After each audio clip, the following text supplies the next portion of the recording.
Le régime de la micro-entreprise est-il adapté à votre activité? Ce statut, accessible sous certaines conditions, permet de bénéficier d'un cadre fiscal et social simplifié. Il concerne les activités commerciales, artisanales et libérales, à condition que le chiffre d'affaires ne dépasse pas des seuils définis. Pour 2025, ces seuils sont fixés à 188 700 € pour la vente de marchandises et la fourniture de logements et à 77 700 € pour les prestations de services et les activités non commerciales. Concernant la location meublée de tourisme, les seuils diffèrent.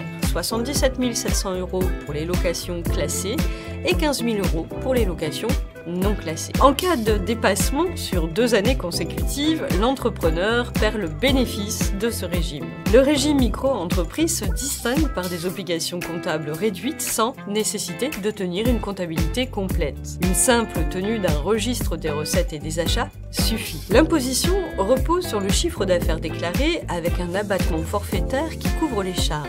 Cet abattement varie selon l'activité. 71% pour la vente de marchandises, 50% pour les prestations de services et 34% pour les professions libérales.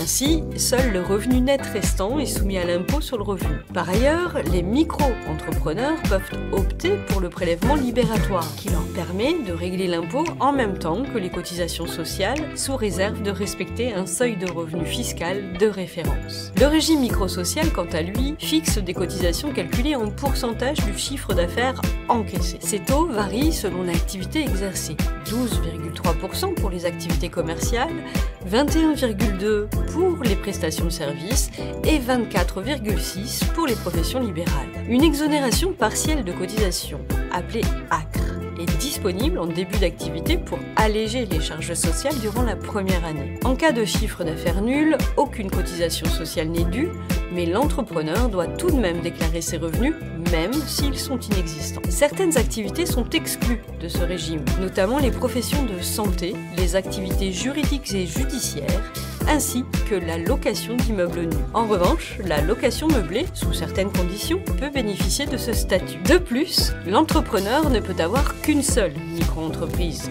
mais il est possible d'y exercer plusieurs activités en respectant les seuils applicables à chacune d'elles.